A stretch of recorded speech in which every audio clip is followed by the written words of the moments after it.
Hello, I am Endlessness and welcome back to Final Fantasy VII Ever Crisis, and in this video I'd like to give you a guide for B2 in the Pearl Vortex Tower. Zetant Ratel is weak to magic, earth or water, and you really want magic because Zetant has increased physical defenses, and Zetant's normal attacks are physical and they do hurt quite a lot, so you need some physical defense and P-Def buffs, but he'll also target one character with Prismatic Ray, which is a magic attack, so on that character you need some magic defense and M-Def buff to survive.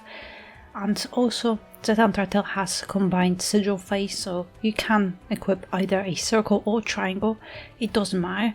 However, during this sigil phase, Zetant will start buffing his attack, so you want to break it and stagger it as quickly as possible because he is immune to all attack debuffs, so you'll be stuck with a buffed Zetant for the remainder of the battle unless you bring Nanaki or Matt with the limit break to nullify it. But if you can't break it fast enough, Zetant won't get a chance to buff himself.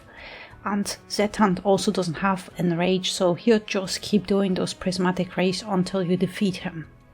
Since it's magic earth or water, we have some options. Vincent is the best earth DPS, or Tifa is the best magic water DPS, or Sephiroth.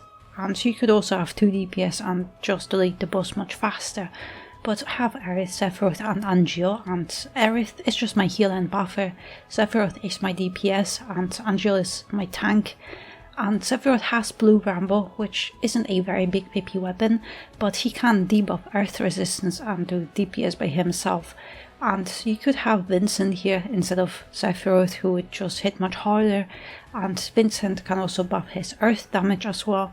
But Aerith is just healing and providing offensive magic buffs, and Angeal has Gargantuan Monolith for provoke and M-Def buff against Zetant. And on Angeal I also have Odin's Sword to increase physical defense buff much further, but with Vincent you could just equip Greatsword to debuff earth resistance with Angeal. And I also have many equipment slots empty to lower my stats and make this guide more accessible because very high stats are not necessary for this battle. Aerith has Bahamut outfit with Breath of the Earth, Baharot for heals, Crimson Staff for offensive magic buffs, ultimate weapon, either a circle or triangle sigil, and you could also give her a single target cure if you want to. And then sub-equipment slots, Aerith has a weapon with HP and buff debuff extension and 2 guild weapons with physical defense for allies.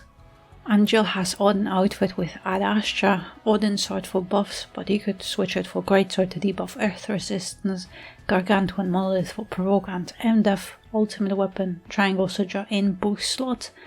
And then in sub-equipment slots, Angeal only has a guild weapon with magic defense. Sephiroth has Odin outfit with Titan, Blue Bramble for DPS and Odin for exploit weakness, Genji, triangle sigil in boost slot, and a stat stick with physical defense.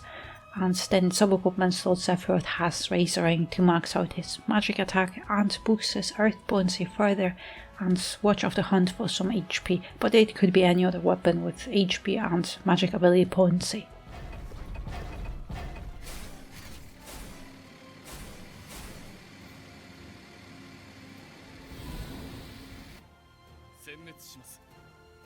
Alright, Zetant is a relatively simple boss because he doesn't have many complicated mechanics.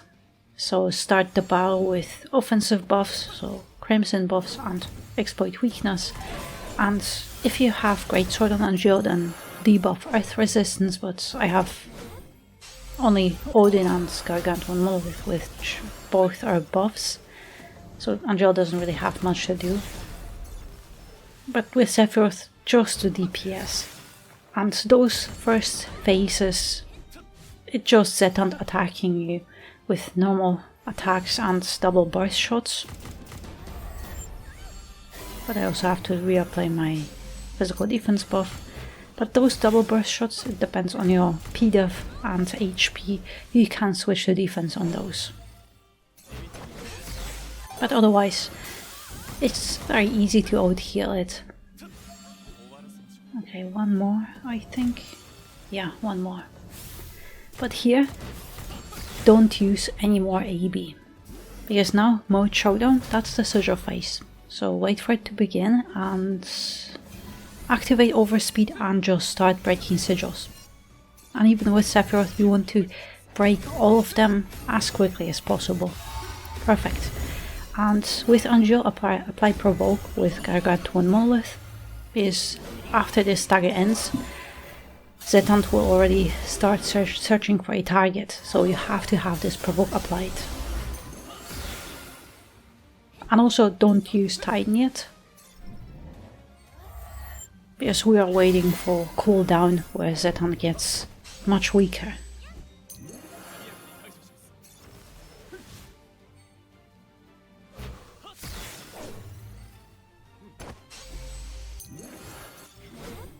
And also with Angelis, at least with the weapons I have equipped, it is a little bit slow to get his limit break. And ideally I want to use triple limit break here. But also here, with Odin's sword, if Angel is below 70% HP, you can use it and everyone will get Veil. So that's a nice thing. But if you want to do that, you have to use Odin's sword first before Angel gets healed.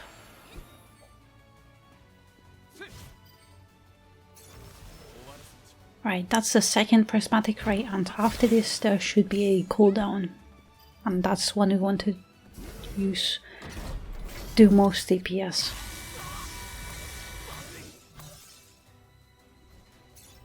Alright, same thing.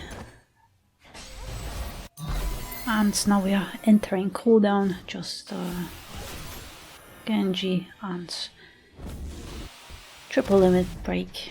And yeah, it does quite a lot of damage, a lot more than it would normally do, so that's why I think it is better to wait for cooldown to use it.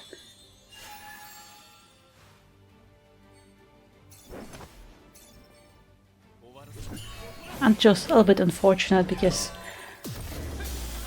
I had to reapply Exploit Weakness, but this cooldown is very short, so you can't really do many attacks. But it's the same thing. After cooldown it's 2 prismatic rays, and it will just keep repeating until you kill him, so just make sure that Angel has always Provoke. When you see it expiring during this cooldown, just reapply it so no other character gets targeted.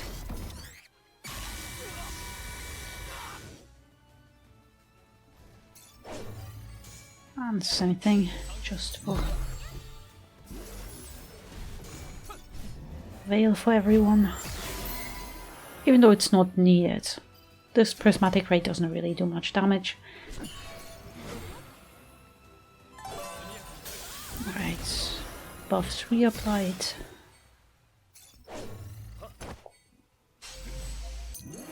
And I will get hit, but it's fine. The good thing is Zetant doesn't buff his magic attack with every prismatic ray, so you are safe. Especially if he didn't get a chance to buff himself. So here's another cooldown, and it would just repeat.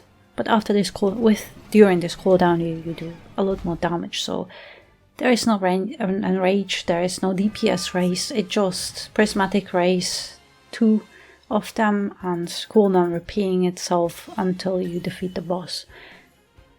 But yeah, that would be it. So I hope you found my guide helpful.